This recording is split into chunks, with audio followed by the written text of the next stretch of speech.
you felt like after every 2 weeks, they've advertised again. We need people. So I used to wonder why. Because of language too. This is something that you can adjust. You can adjust, and you're working from home. I mean, but later on, it became so bad that I realized me working from home, I was not even able to pick. When someone called me, I was not able to pick, or even text back, or even have a live, or even do anything.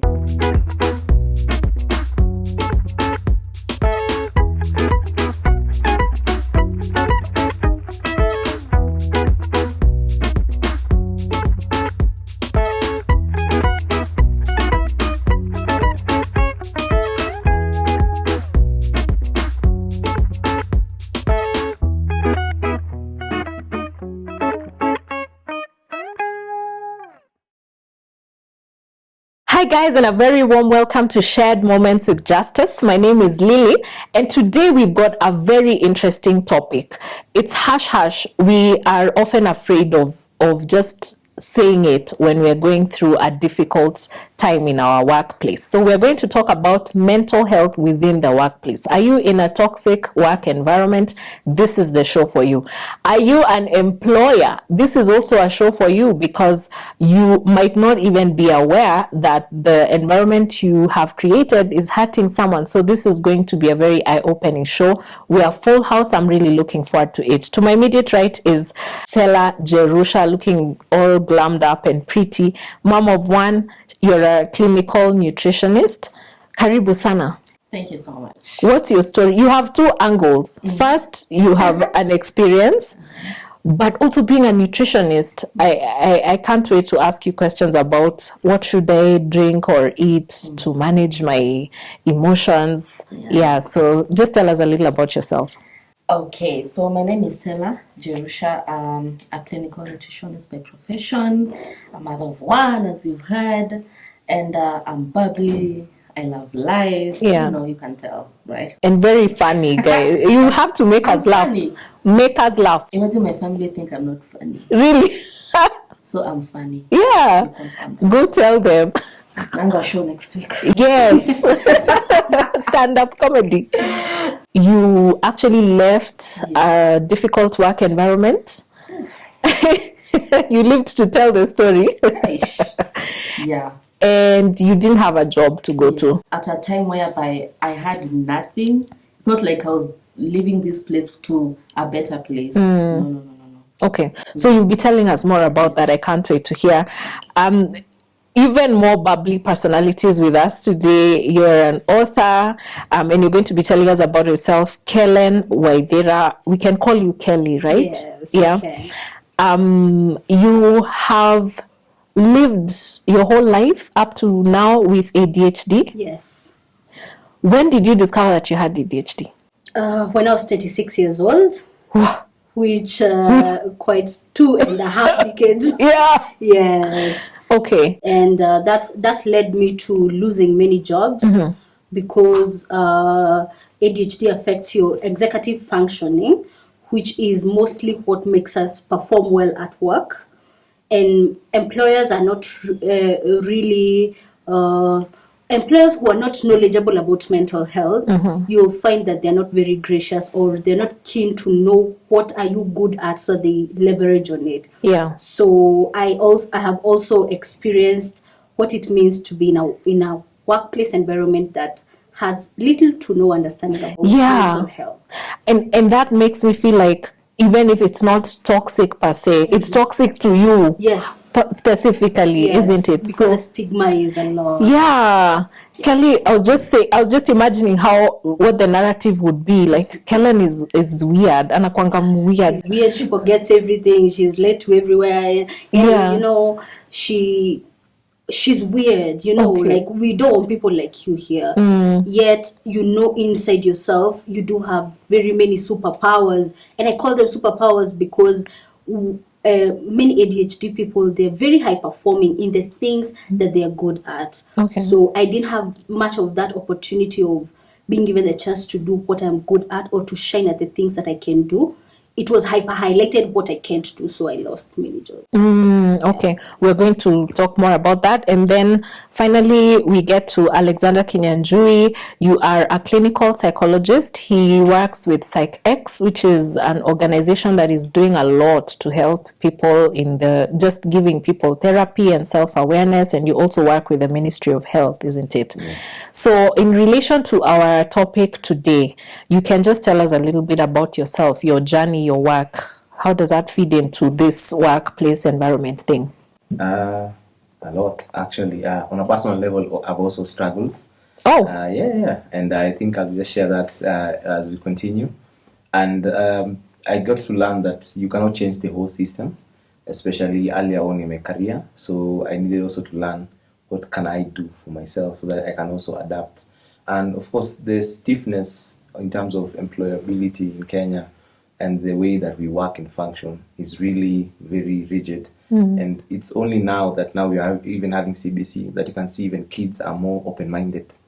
They embrace their strengths so that you don't need to focus on your weaknesses if you're not making progress. Yeah. So those are the things that I think will change the workforce. But now the team CBC is like now 3 years old. So you can see it's a long way before we get there. Yes. What happens to people who are already working? What happens to the team that is here right now? You know, in terms of from the personal level, that's it. But in a professional level, of course, we've seen that as a gap, and then and we've created interventions as SecX. And maybe I can just give a few statistics about what's happening.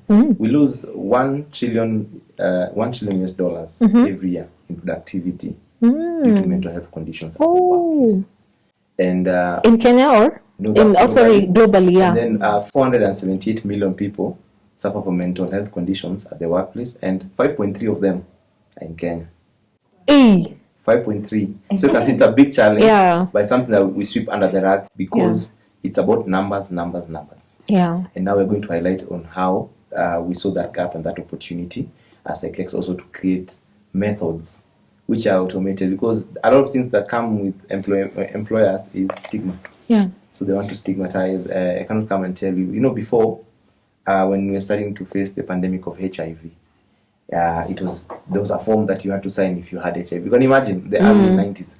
So that will be used against you, and of course the stigma. And then now we came up with very nice frameworks, not discussing about our personal lives in our CV, like married or single, not discussing about our mental health, not mental health, but general health.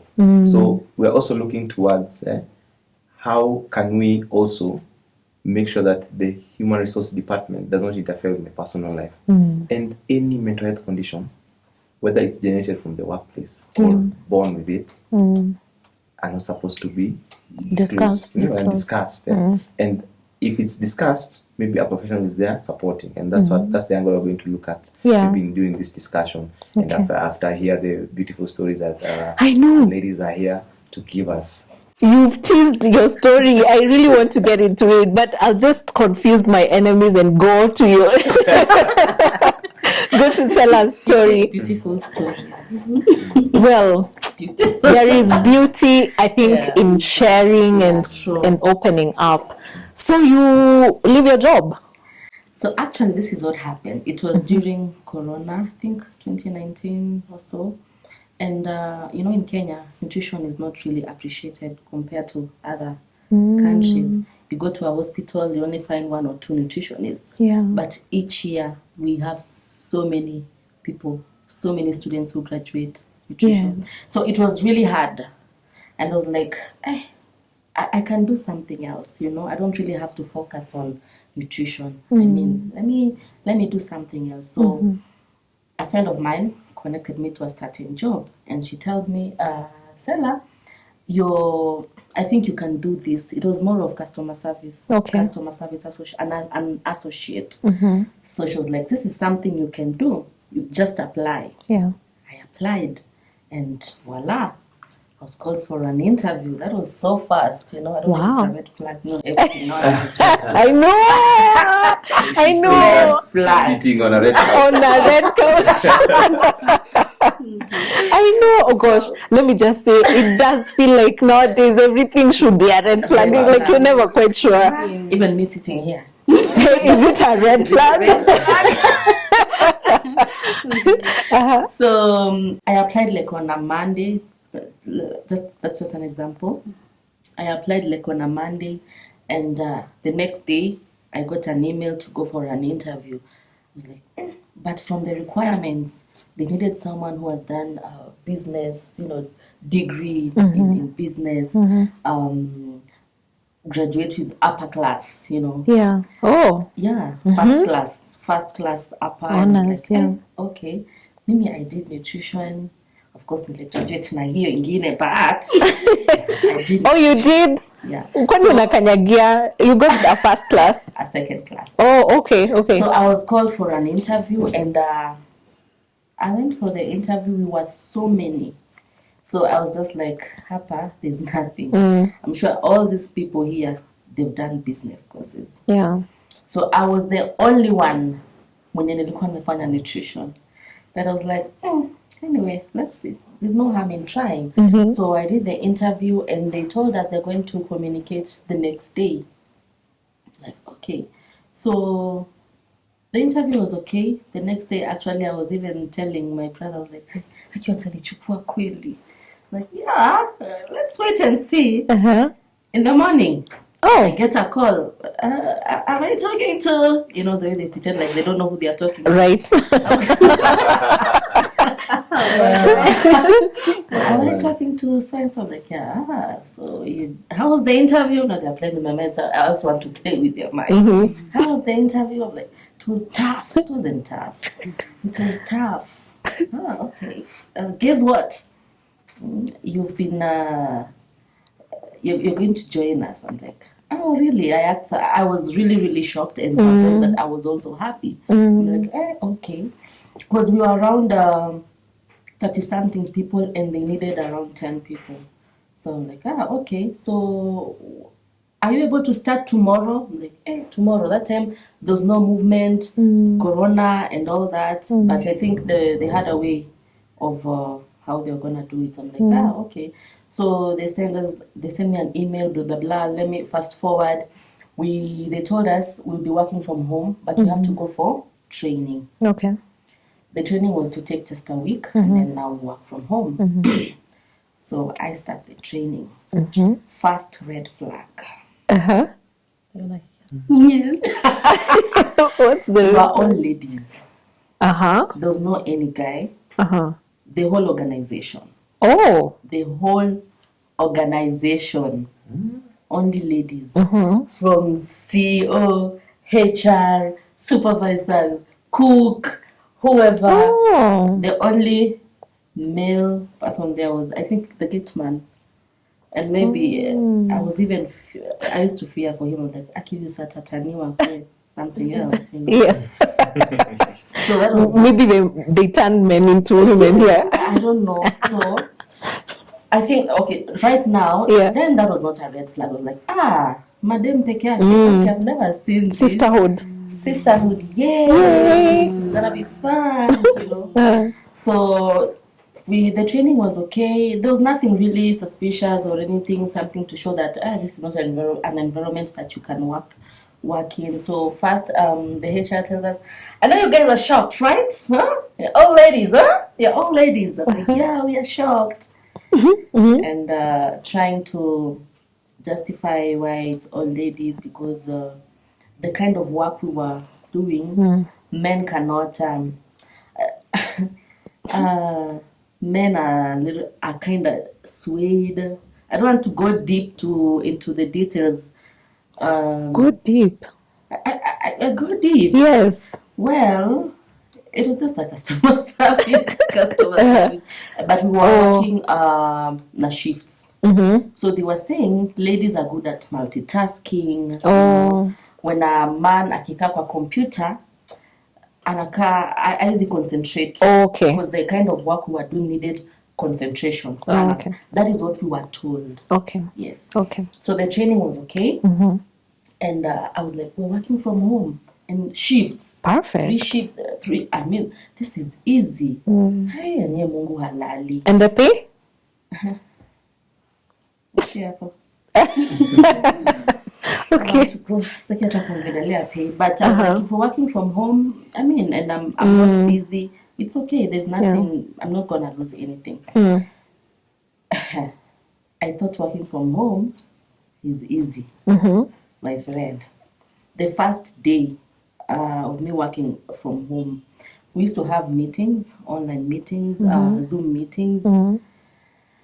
The kind of language that was used, I think it was normal, vulgar, like, because now we had to meet the rest of the team. They were home, they were working, but now we were introduced to them. And now tumeingia kwa system, so you guys are no longer trainees or whatever. Tumeingia kwa system, now kazi ianze.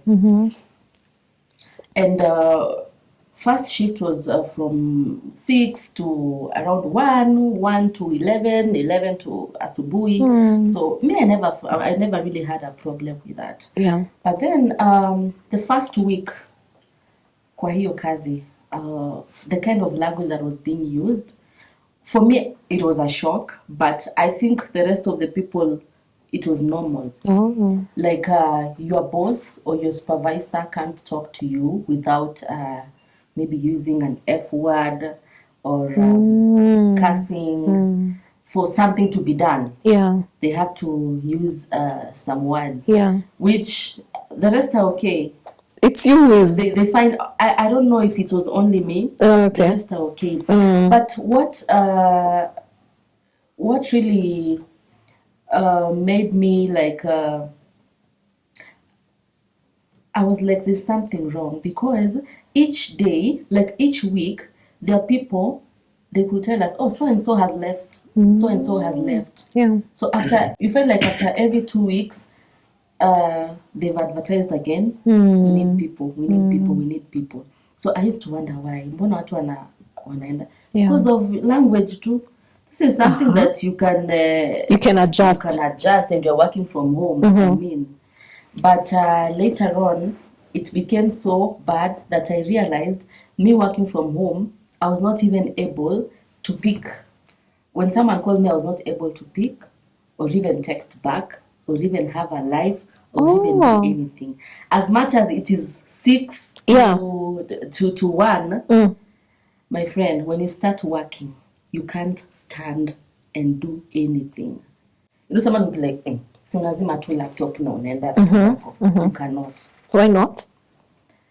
Because they are monitoring everything. So the moment you even stand for a minute, kazi in a pile. It piles and piles and piles and piles. So if it piles, that means when people are breaking, see, the work starts from 6 to 1. You can't break. You have to continue. And remember, you can't even rest. So it went on for a long time, and I was like, this is too much. Because first of all, I told you the kind of language that was being used. I never really had time for myself. And people used to leave. Every now and then, they're just leaving. We are on Zoom meetings, others are drinking. I mean, it's normal. There it was normal. But to me, that was not. It was not normal. And then you cannot, whenever you have an issue, you can't raise it. There's no platform for you to raise anything. So most of the time, someone will even pretend they are sick so that they can just rest. And when you, that's sick leave, my dear, you have to fake it. Was it a Monday to Monday job? Yes. Okay. Monday to Monday. Of course, there was one day off, but I'm telling you, the moment you rest in a pile, and in a pile, the workload, it becomes too much. So the moment you rest, it piles. So you can't rest. Okay. So you find that any time when you're supposed to be free, you can't really be free. Right. Yes. Sawa. Let me just put a bookmark there. We'll come back to you. Let me go to Kelly. Tell us about your first of all, you've made it to 26 with an undiagnosed thing. When did you get your first job, and how was it? Okay. I've always been very entrepreneurial. So about my first job really is kitambo sana. Okay. And at that time, I just thought that I don't fit in society, and I had also been struggling with my mental health for a mighty long time from when I was young. So I was just like, I guess I feel out of place in the world, like not even in the workplace, So that being let go, the stigma and everything, it was coming to me like rejection, like it's me. It has nothing else to do with anybody else, So the worst came to worse when I finished campus, and after about 2 years of jobs after jobs after jobs, I finally landed my dream job. Oh, wow. And I was like, yes, indeed, God answers prayers. He does, by the way, but that one that you're like, like, this is it. It was a dream come true. I'm not looking for anything else, And it was indeed a dream come true, because it is one of those jobs where you're given, they make you feel like you're in heaven. They're asking you, like, are you comfortable with traveling? Because here we travel a lot. You're like, are you asking me that question? Yeah. Like, and you're given a MacBook, you just kept in heaven, So I was like, I have finally, and then it was in my area of profession. By profession, I'm a project manager. Okay. Who also does many other things and is enthusiastic about mental health. But I had finally gotten a job as a project manager, and it was in a company that claims to do charity work and humanitarian work. Shade detected. Yeah, so I was so enthusiastic about it, and I was ready to give it my all, because when I was doing my internship and my attachment and those other 2 jobs here and there, and my volunteerships, I thrived best in that area of charity work, humanitarian work that involved impacting people's lives directly, So I was like, let's do this. And I get hired. Now, apparently when I get there, I find that, first and foremost, it was also not a very good environment, workplace environment, because also the pressure was a lot, in spite of the fact that there was project management involved in it. I was only good at what I was very interested in, the real charity work and the real humanitarian work. But there was also a side of that organization that was very Nairobi. Oh, okay. It was compromised. Yes, very compromised. Thank you for giving me a good word for it. Very, very compromised. And my value system at any one time was very... my conscience was never clear. Yeah. When I sleep at night, I was very conflicted inside me. And I guess my boss also realized that my value system haipelekani na what is going on here. So I do remember one time, and apparently it was also an organization like that one where there was such a high turnover. Such a high, every time they're hiring, and I'm wondering what is usually wrong with, I thought this is a dream job for everybody. Yeah. And actually, like I thought people should be staying, but people were really leaving. And then there was this one colleague who I really gelled with. I would later know why we gelled so much. It's because we both had the same condition. That time I did not know, you see. And she had pandered in ranks. In ranks? Yes. And she drew me so close to her.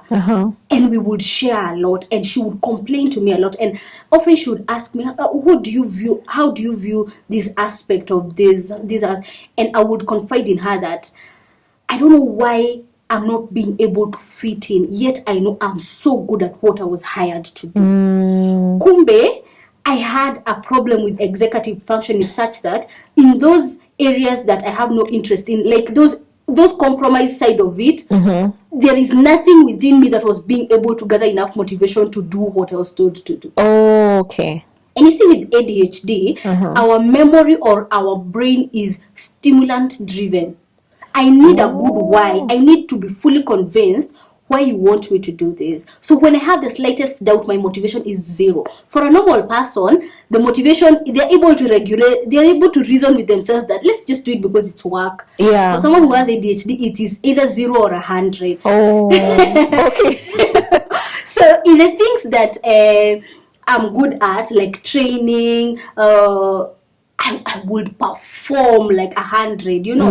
And then in those areas where I'm being asked to do the things that are not very, it's 0. I'm not able to perform. And my boss would, yes, he was one of those who would call you everything. Yes. Insults? Yes, directly, like and really belittling, like, who do you think you are? Or you will either do. In fact, I do remember. Let me just say this as the last thing. I do remember an instant whereby I just asked him a question to understand my role, so that I'm able to perform better. You know, like you can ask somebody a question that help me understand why we are making. Why you want this invoice made this way. Maybe when I understand the reason behind, I'll even manage to do it well now and well in the future. You know what guy told me? Here you don't ask questions. You do what I say.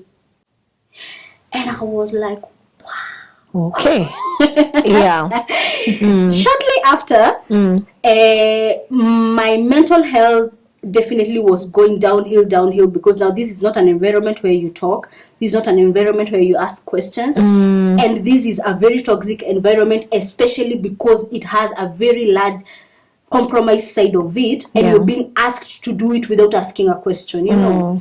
And it's my dream job. You see the complexity of this. Like, why? Why did you have to choose my dream job to be like this? Were you a little in denial? Like holding on? Yes, holding. Yeah, I was in a lot of denial. Every day I was wishing, pinch me and tell me this is not true. You know? Yeah. So a time did come when he called me and asked me, between 1 to 10, rate what your memory is.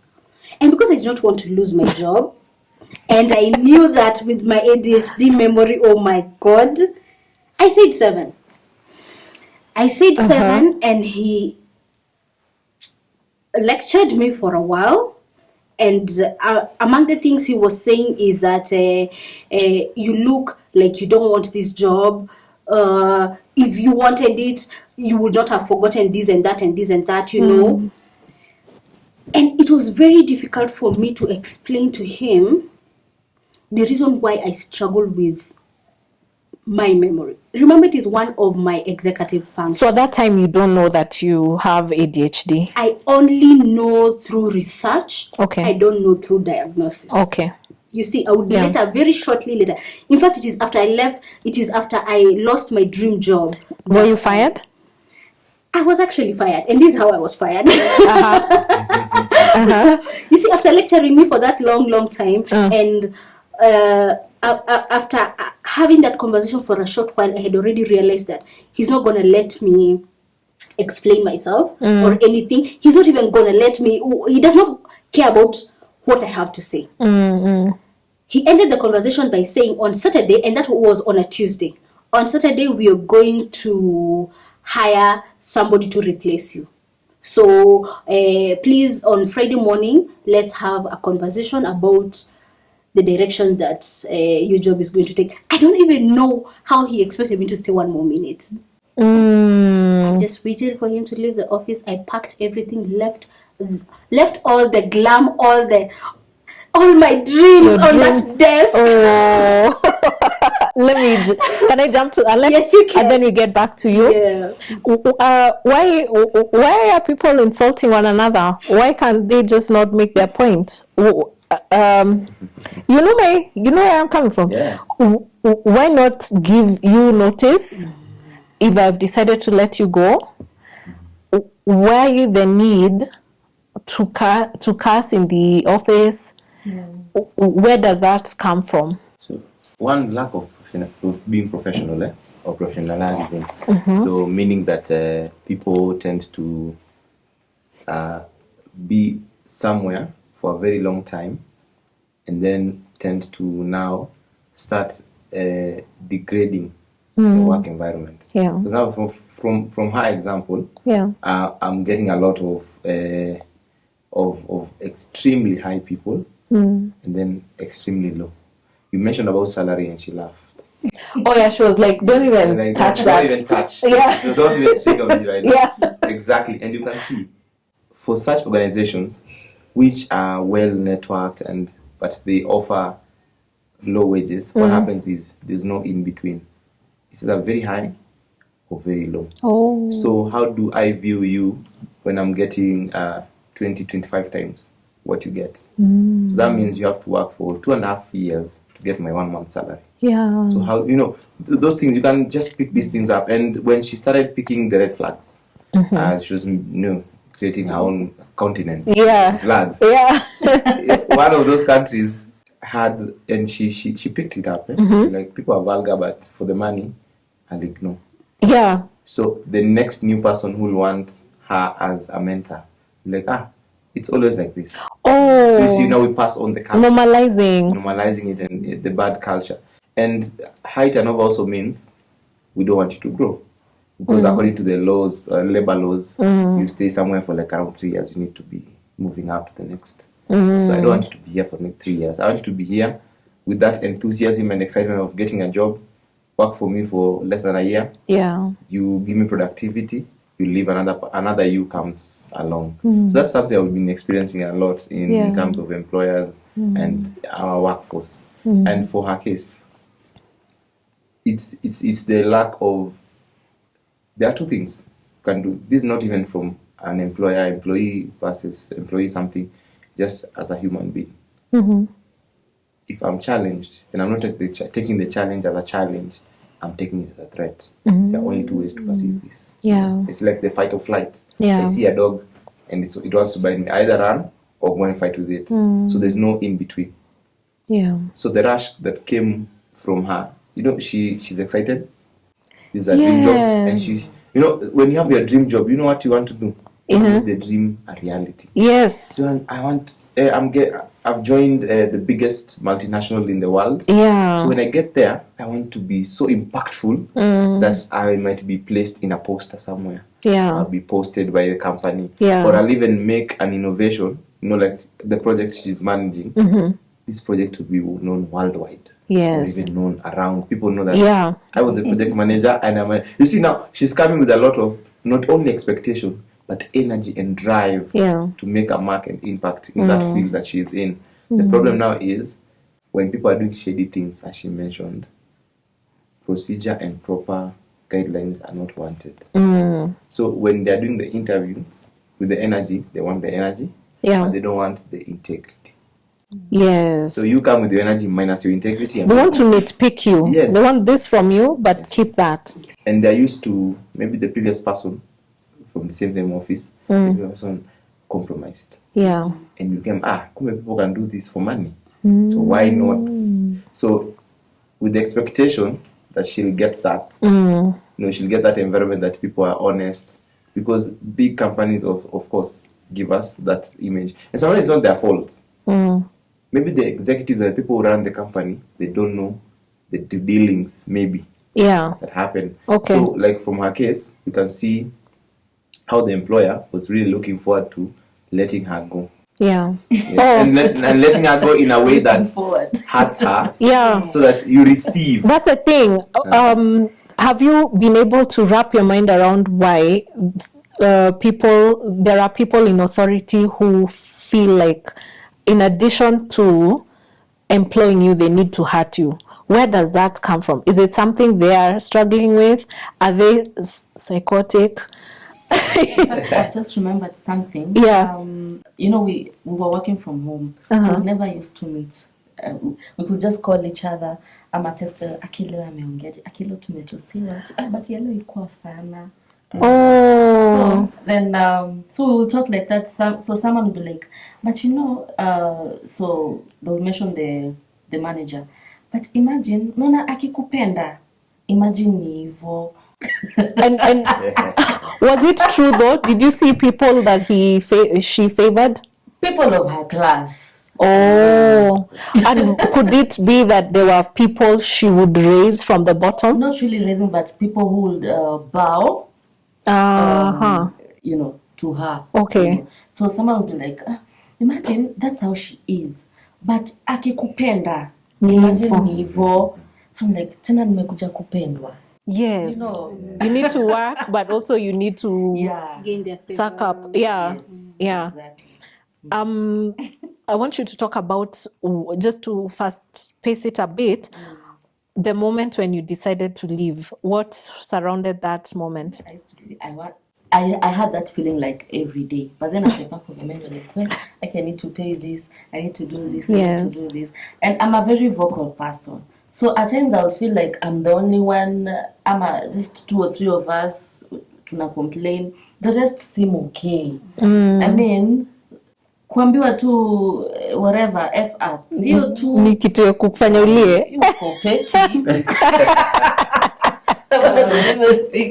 Uko petty. So the moment I realized, I started having anxiety, whereby I don't even look forward to the next day. Ndio niingie kazi, you know. Depression, I don't have time for myself completely. You're working but you look malnourished. You're working but you look, and you're a nutritionist, imagine. Yeah. So you're working but you're not really, it's like you're not working.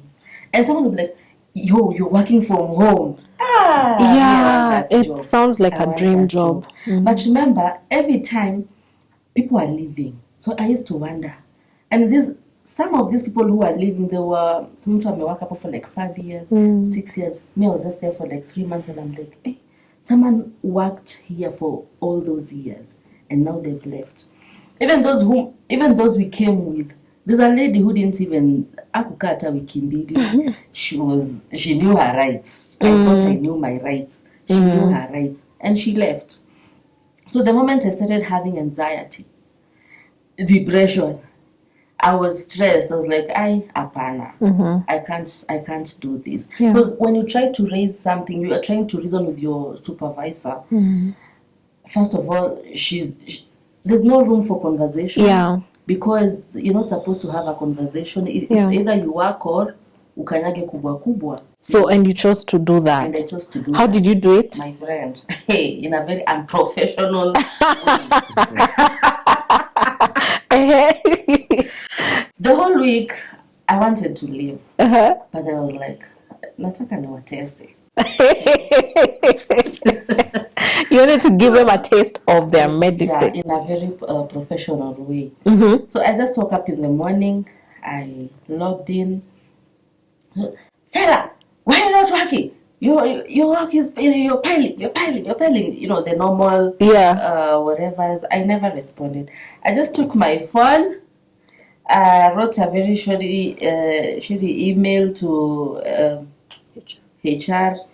I'm leaving. I never gave any explanation because they know why people are leaving. So my explanation won't change anything. I'm not the first person to leave. So, and then I just forwarded the message, the email, and that was it. Nikaketi, because I have the machines, they're everything. So I was like, okay, they're going to trace me and come and pick these things. They'll bring you police. It'll happen, Ejay. So remember, I'm doing that, and someone is screaming my name. Selah, your work is whatever. It's piling. Me, I never responded to any. I think they communicated to the supervisor, blah, blah, blah. So the HR called. So she called and she's like, I want to talk to you. I'm like, okay, let's talk. Not on phone. Can we meet? I'm like, fine. I'm like, oh, these people, we can talk. They have courtesy. This is new.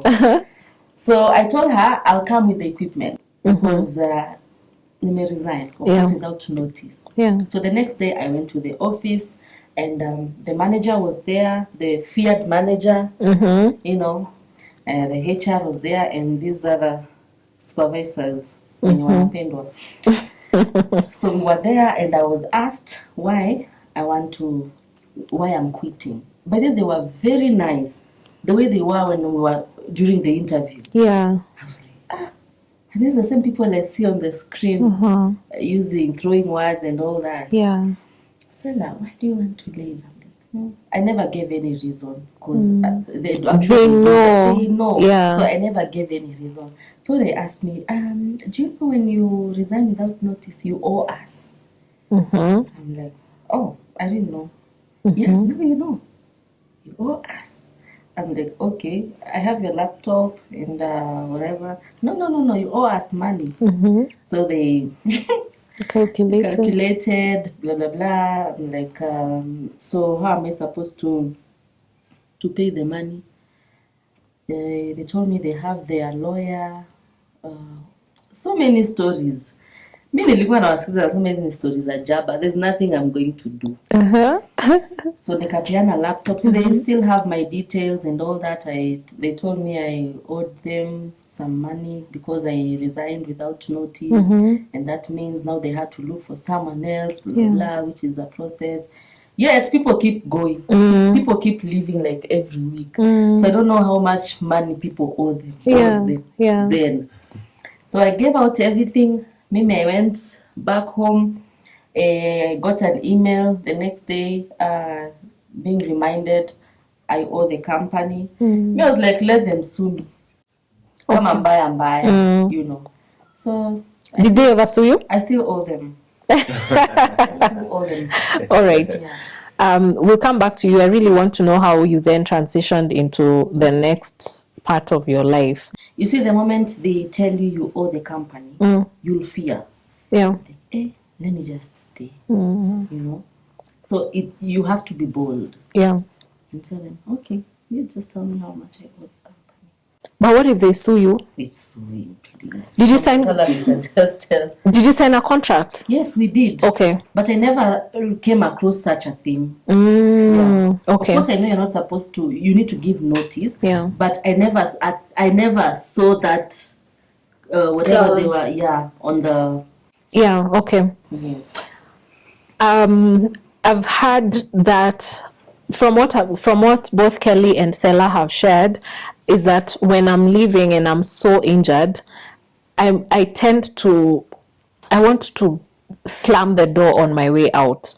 I personally have also been in a toxic work environment, and now for me, I served my notice, and I believe I served diligently to the last minute, and my office mates were asking me, what's going on with you? Like, it looked like I was doing something very incorrect.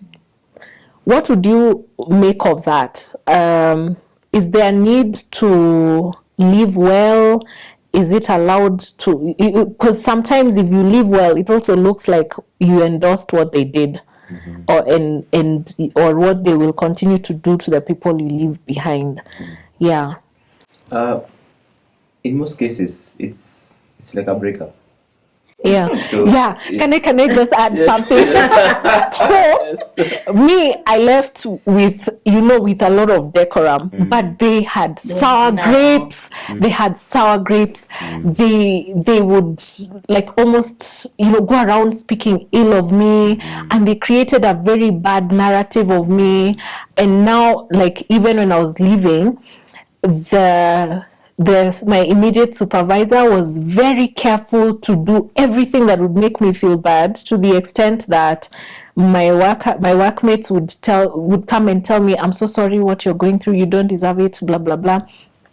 But I think for me, I was so detached from the situation because I knew this is a problem with them. It's a they problem, and it doesn't impact me in any way. So like what you said, it's like a breakup.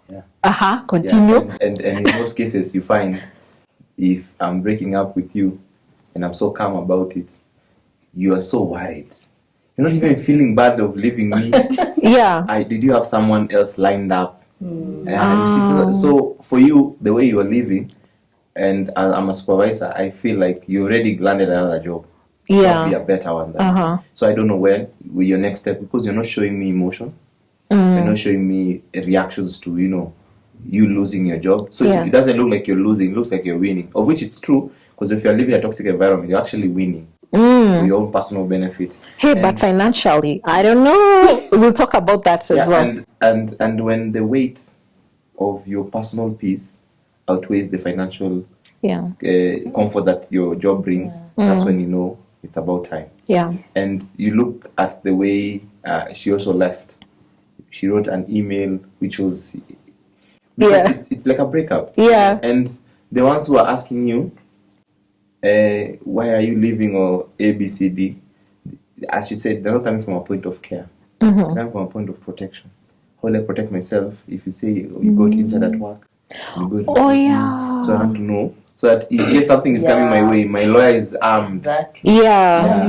Why are you leaving? So I want to know, so that I know, flimsy excuses like using the F word. There you go. Yeah. And that's where this comes from. The way you left. Yeah. Even if you are losing finances, you chose you felt like and I'm going to live in a very respectful and peaceful manner. And probably people who have left before have had drama. Yeah. Bang, and then they feel like they've won. Yeah. Now. And then I feel like I don't know. Well, for Kelly and Selah, they hadn't stayed for long. For me, I had stayed for a significant period of time, and I feel like banging the door would endorse their narrative. You know what I mean? About you. Yes. The narrative about you. Yes. And that's even I'm so happy and that you did that, because it's very rare. The attachment that comes with your time that you've invested. Yeah. But you invest also your intellectual property to where you work. You want to bring the creativity. You want to bring, spice up things and give ideas to how to improve. And then all this you're leaving behind, and in a way that they don't even respect. Yeah. Because you're not getting fired. You decide to leave because of the toxicity, and you can do nothing about it. Yeah. So that was a very brilliant move, and usually ticks people the wrong way, because it does. Yeah, people want action, and so that I can say, you see, I remember something. So remember when we went for the training, it was just us. So later on, when we were working from home, we would see the rest from the computer. So one time I'm like, this face looks familiar. Who's Anaka celebrity? I can't really mention the name. Anaka celebrity. Pia ako hapa. How comes? Yeah. And this is a very vocal person on social media. Like she's vocal, she's known. So like she can take this, and from how I know her on social media, she's a no-nonsense person, but she would take this. Yeah. So apparently she had been there for like 6 years. Oh. Yes, for 6 years. I was like, okay. So when I left, when I quit, she called me. I don't know how she got my number. She called me. Hi, my name is so and so. So I'm not pretend simjui. Najua ni celeb, but hi, my name is so and so. We're working with blah blah blah. Niliona uli quit. Kwani what happened? I'm like, oh, okay. We've never met. Oh, you work with this company? Yeah. Unionangi blah blah. I'm like, okay. So I just told her, I can't work here because of many reasons. She started opening up. Aki mimi tu ni vile tu sina namna whatever, but I'm also planning to quit. These guys are just wamelifika hapa. So I was like, mbona haquit? 6 years. I thought she, mbona haquit? Because this is someone, trust me. I don't think I thought she can't even take that for like a week. Yeah. From how Julikana, I was like, yeah, easy take that.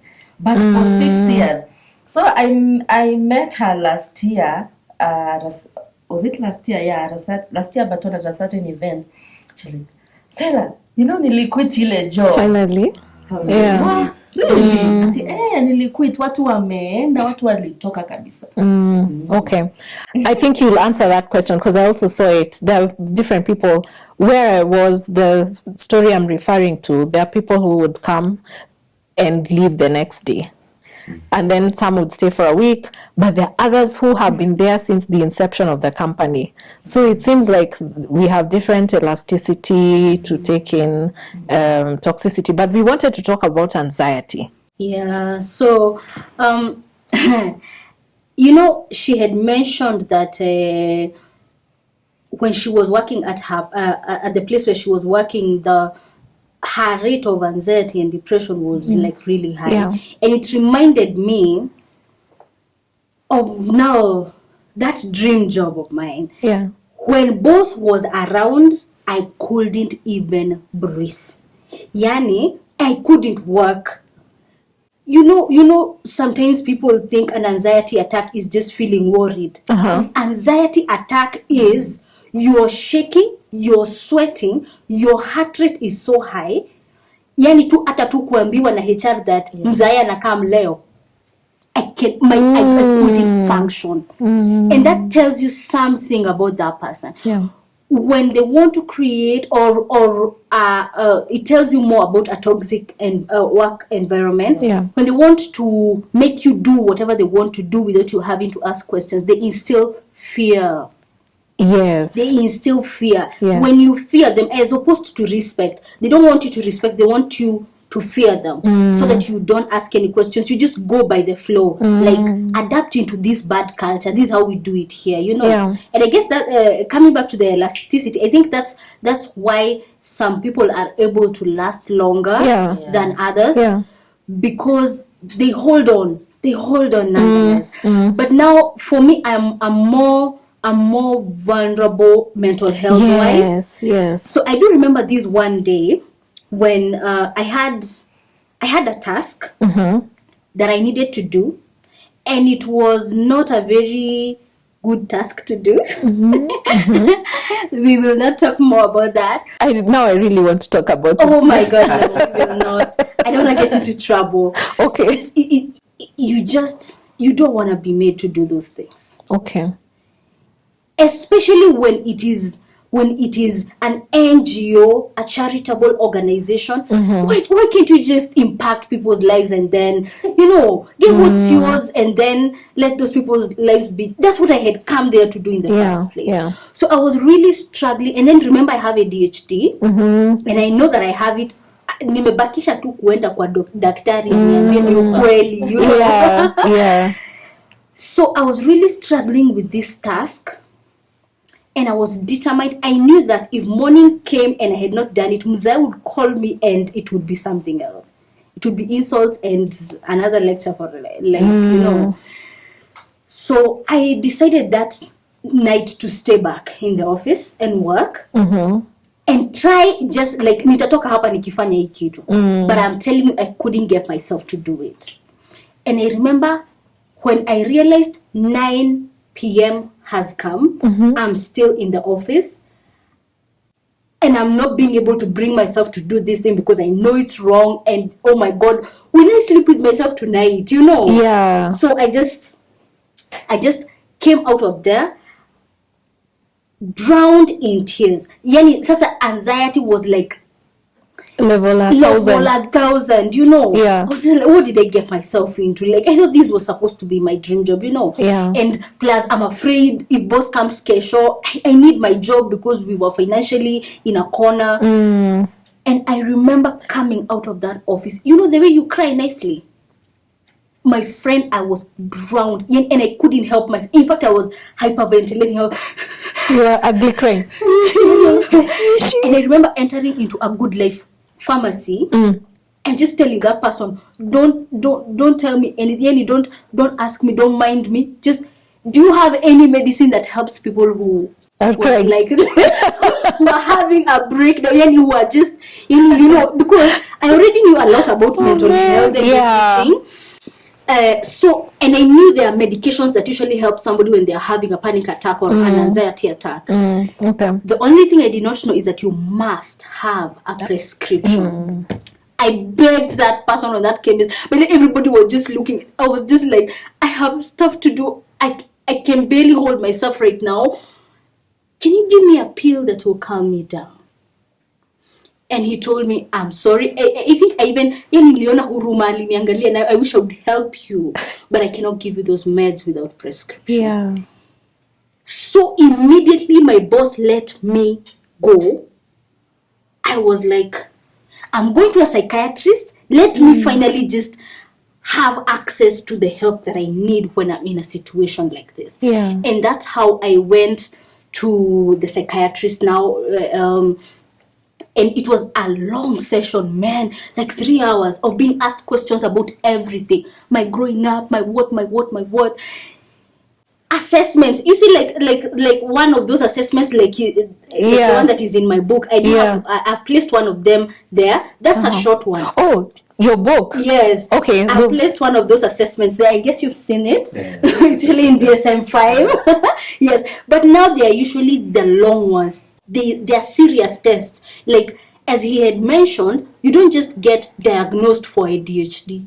You know, they scrutinize your home life, your work life, your social life, your growing up, because as they say, your ADHD symptoms must have been available. They must have been there and noticeable way before you were 12 years old. Oh. So because it's a neurological disorder, it doesn't just happen. You're born with it, or like it has to be there since you were ndogo, you see. So after I was let go in my previous job, that's when I went to the psychiatrist, and after a long session, I was finally told that it's true, you have a lot of ADHD. And alinionyesha scores zangu, and she's like, how was this not picked when you were young? I know. Yeah, because they usually score in a certain way. I remember her explaining to me that sijui hii na hii ikiwa pamoja it's 1 point or ikiwa something like that, right? Yeah, so she showed me my scores and she's like, man, how have you made it this far, you know? Yeah. And it was so empowering for me to finally get that diagnosis. Yeah. Because I was like, I will never let anybody else ever go through define me through this lens. Yeah, I'll make it, because I know my powers, and because I now know, I'm now not guessing what could be wrong with my mental health, and I now know what it is. I will make it my superpower. Yeah, and that's when, after that, I decided I'm not going to look for a job anymore. I opened a consultancy firm based on the things that I know I'm good at doing. Okay. And it still runs until today. So, that's how I rebuilt myself. Yeah. Based on and also I made a decision to come out here and talk to people. Like I love the conversation that we're having today, because there's an employer somewhere who will be sensitized, because the things, the services that I'm offering right now are the same services that my employer could easily have picked and made money with, leveraged on and made money with, you know. Yeah. And I would never have felt the need to leave that environment if me, despite my mental health condition, was accommodated. Yes. Oh, wow. Thank you so much for sharing that.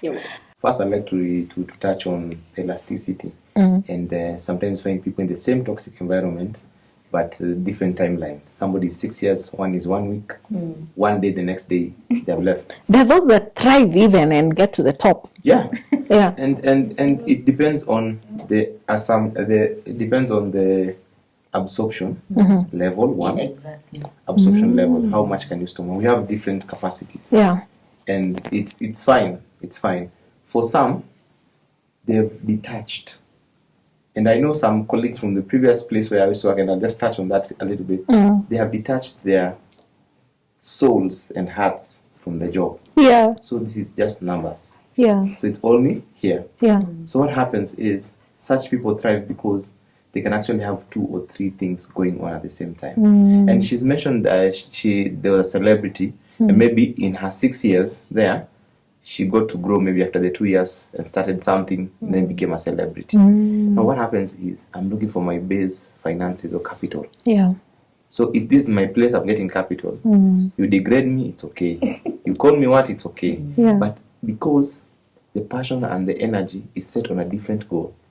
So like I have a goal to become a YouTube superstar. Yeah. But I need finances to get equipment. Yeah. So I'll work for you as long as I get the equipment. Yeah. And then you realize I can leave. So some people have parallel things going on. Yeah. So they find people staying in a very toxic environment for a very long time. They're looking at finances only. How I feel is none of my business when it's between 8 and 5. Yeah. So I start feeling from 5:01 up to tomorrow morning 7:59. Please come back and teach us that skill. We want it, don't we? Yeah. And people have perfected that, and what they do, they start a business, they start something. So when they leave, the way you left, it looked like you had already other things going on, and now when you're leaving, you're not even bothered with the bad name, you're not bothered by the bad words that they throw at you because they know you are doing something in the background, and that's what happens. So the longer the period, you can even question these people. In all honesty, why are you here? They'll tell you, I have a project. It's only mabati. Yeah. So until I get my mabati, I will be called any word that you want to call me. Yeah. Until I get my mabati. But then, sometimes as mental health, sometimes it gets affected in a way that now it affects even my social life, affects my family, and even my relationships. Yeah. Now that becomes a very toxic environment that even if you're trying to detach, you can't. Yeah. Yes. Yeah. And just to touch on also what she was mentioning earlier about the test and the whatever, one of the things that I need to commend her is she survived for 26 years. Right. Without proper knowledge, without proper skill. And what happens is people like her are fighters. They create their own survival system. And then she survives. And she goes through life. Because she by the time she was 26, she had gone through school with the same yardstick that a person doesn't have ADHD was being measured with. So you can imagine she had to do twice as much as me so that we can be at the same level. So for her even to get that job is very commendable. Like, shows that she knows her strengths, even if it's subconscious. She knows how to maneuver. And she I was just thinking, there are people who just can never get a job. If you give them a job, they'll do it well, but they can't get it. But her, she was getting multiple jobs, isn't it? So I think there's something there, like maybe pitching or presentation. I don't know. And for her, we need her to also share that more. Get into more platforms. And you've mentioned your book, and I can't wait to read it. Thank you. And I know maybe you can have a volume 2 or 3, even to show us subconsciously how did you build that route, because she looks like somebody who had worked with a therapist all her life, like from age 3 all along. But now she started at age 26. You can imagine the struggle that she faced without knowing what she was, challenged with, or even the challenge that she was facing, especially in terms of concentration, in terms of time management, and also the feelings that comes with it, and the frustration that you cannot achieve something, but the frustration that you're breaking a rule that you created internally. That's the worst fight that you can have, internal fights. External better. So I can just hit you and then I feel good, and you hit me, I feel pain. You're good. I get you. Okay, Selah, please tell us very briefly, how have you been able to rebuild yourself? How are you rebuilding yourself? And what, like, in a way to reach out also to someone who left employment with nowhere else to go. And you had also said you're a mother of one. If you're able, please tell us how you're navigating motherhood in that space. Well, that experience made me hate employment for some time. So I had to figure out on how to survive. So I started a business, and remember, I'm also a nutritionist. So I have a platform.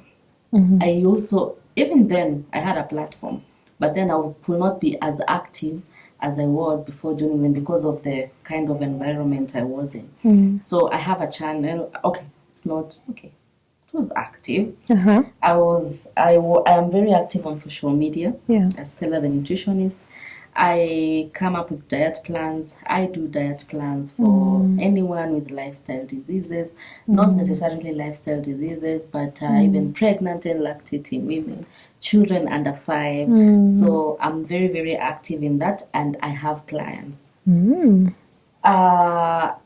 It's more of an online thing, but I can also have a one-on-one session. Okay. Then, by the way, it's funny. I think there's one of the, I don't know if it was the HR who was talking me, because I started a business. So this person calls me. Hi, Selah. I saw you're selling some bags. I wanted to get 2. Kama wana plan kunishika juu nilikata na pesa yao. So she asked me, how much are you selling them? Because already, I think I forgot to delete number yake. So she was able to read my status and all. I'm like, how? So she asked me, how much are you selling the bag? I'm like, nishaika price. So I told her, haya kidogo. But I saw umeka. I'm like, so kuna nipima. So she told me, can you bring 2 bags in the office? Same office that I left. Surely. In a plan. I didn't. Oh, you didn't? So that was Esther, by the way. So anyway. So after the whole thing, I mean, I had to find a way of how to maneuver and all that. And so far, everything is okay. I don't really hate employment. It's just that I need a safe space. Yeah. You know, everyone needs a safe space. That's true. To function. So that they're able to express themselves. You know, saying the word no is very hard, especially when you're employed. Yeah. It's just a 2-letter word, but it's very hard to say no. Most people really struggle to say no. And people like us who are so vocal, the moment you unakuwa that vocal, mtu anani kama you know your rights sana. Hatutakikanangi sisi, you know. Yeah, I get you. Alex, we've just been talking about the employees side of the coin. I think some of us might have employed someone, 1 or 2 people in our lives, and you know it's not easy. What about the employers? Yeah, the employers actually have a very big role to play, and most of these things come to them as a surprise. I believe if your former employers are watching, some are so surprised, like, wow. Like that bad. Like really Selah. You're triggering us. Stop. But the beauty about it is, in most cases, our managers, our human resources, directors or something, always focus on the numbers and the productivity in terms of functions that can actually have metric. And even if they're doing something for the employees, for example, transport or team building, they're saying, we've paid for you $1 million to go to Naivasha for team building. We are very good employers because we are taking care of your mental health. You see? But employers cannot actually accommodate everyone, especially if you have a team of 200 people and you have different needs. And somebody is just a new mother, somebody just from rehab addiction, somebody is just going through a breakup, somebody is just stressed by the work and they don't know how to function. You see, all those needs, you cannot address them one by one. And that is where the gap is. And instead of taking time to support these people individually, they instead fire you or create an environment where you can fire yourself by resigning. But now for PsychX, we've seen the need and the gap. We created an employee assistance program. So that takes that weight of the human resource department and the company as a whole, so that we just work for you and support you in terms of your employees in a way that now we are experts on mental health. So the compassion that they expected from you, they'll get it from us, but it will be coming through you. Wow. The privacy because if they had an employee, for example, some of these employers had the employee assistance program, especially let's say for her case, she couldn't have known about that resource. So like on our website, when you have a profile as a company, as a corporate, what we do, we generate anonymous codes for you, but they're very specific to your organization in a way that if somebody else picks it and enters it on our website, they will not get that free therapy session because of the code. So these codes we generate and it's sent out as a bulk email to everyone. Wow. So when you're going through something, as a HR, you don't need to take that weight and start having counseling sessions. Asking what, like the way she was being asked, why are you leaving? The why are you leaving can leave it for PsychX. So what happens, the therapist will get a notification that somebody from company X wants to see you. You don't even get the name.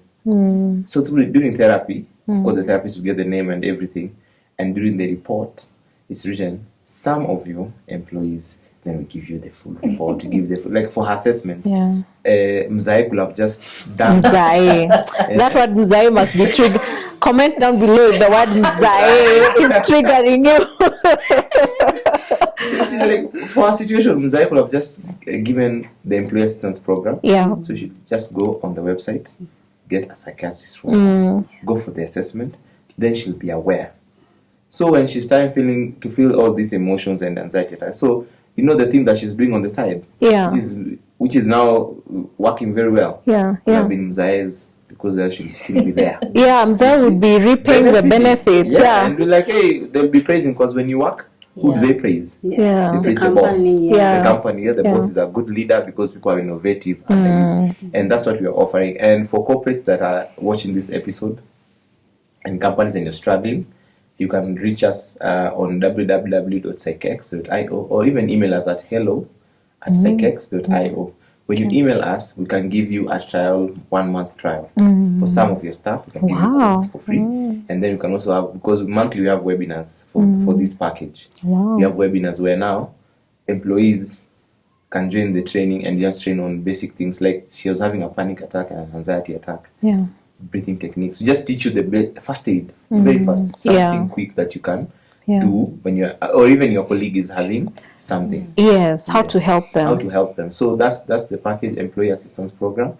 Really helpful, and it's very anonymous. So more employees will subscribe to that because they know that HR will not know I went for sessions. Yes, that's true. So you'll go for sessions, even 10 sessions. Nobody in the office will know you're going through therapy. And also even the HR will not know. They'll just know somebody in the company used the codes. We have 50 codes, now we have 12. Meaning people are taking up therapy. And you can see the productivity. You'll see people thriving. Turnover will be low. Because before I leave, I'll say, let me see a therapist. Yes. A career coach. Yes. Just go there. Through the company's code that you've given you, you have your session, and that's it. Right. I want to close this right now, but just before I do, how can people get your book? We will link a link at Nuria Bookstore. Okay. Nuria Online Bookstore. Okay. They also have a physical bookstore at the Bazaar. Yes. The Bazaar Plaza. Or also you can WhatsApp me on 0742 0790 12. In case you want to further the conversation about ADHD or get to know what I do in my consultancy firm or get the book. Okay. 0742 0790 12. All right. Yes. How can people access your nutrition plans? Well, I'm active on social media. On Facebook, I call myself Selah the Nutritionist. On Instagram, it's Foods254. I have a channel on YouTube, Foods254. Hello. And on TikTok, Nepatako group, but still Foods254. Okay. TikTok nilifanyia nini watu. All right. Thank you so much, guys, and thank you all for watching. Have a blessed one.